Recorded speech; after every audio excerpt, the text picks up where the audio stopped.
While on an official trip, I found myself unexpectedly caught in the gaze of a priest, causing me immense embarrassment. Being a novice global traveler, I was still learning the ropes of appropriate attire for international flights.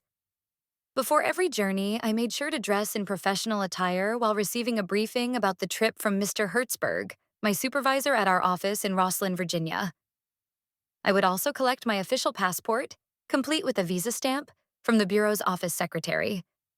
She routinely handled the task of taking my passport to various foreign embassies in Washington to obtain the necessary visa stamps.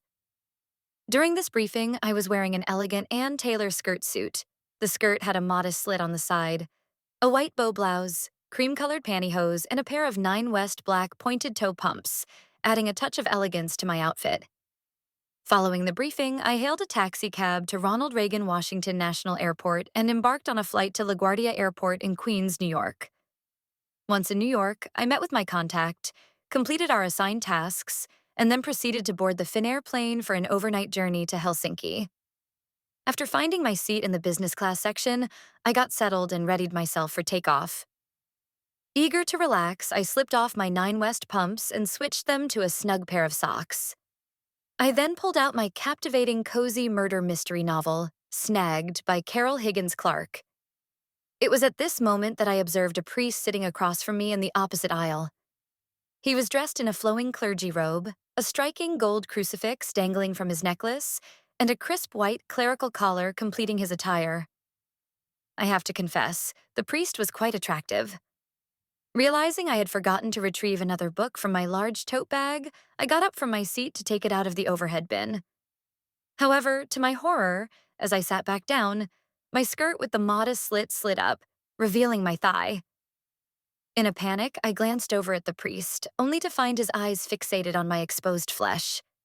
I couldn't help but think, oh dear, I hope I haven't sparked any impure thoughts in the priest's mind. Reacting impulsively, I jumped up from my seat, oblivious to the fact that the "Fasten Your Seatbelt" sign was illuminated and the plane was preparing to take off. A flight attendant hurriedly approached me, urging me to sit down and secure my seatbelt. In my haste, I requested a blanket, which she promptly provided, allowing me to conceal my sinful flesh from the priest's gaze. Overwhelmed with shame and guilt for inadvertently enticing the priest during our flight to Finland, I eagerly awaited the moment when I could disembark from the airplane.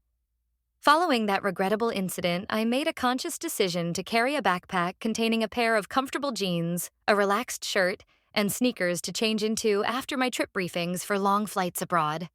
From then on, my professional attire was solely reserved for those trip briefings with my supervisor. You've been listening to Mia Z. Edwards' Diaries. New stories arrive daily, except Sundays, my rest day. Until then, stay inspired.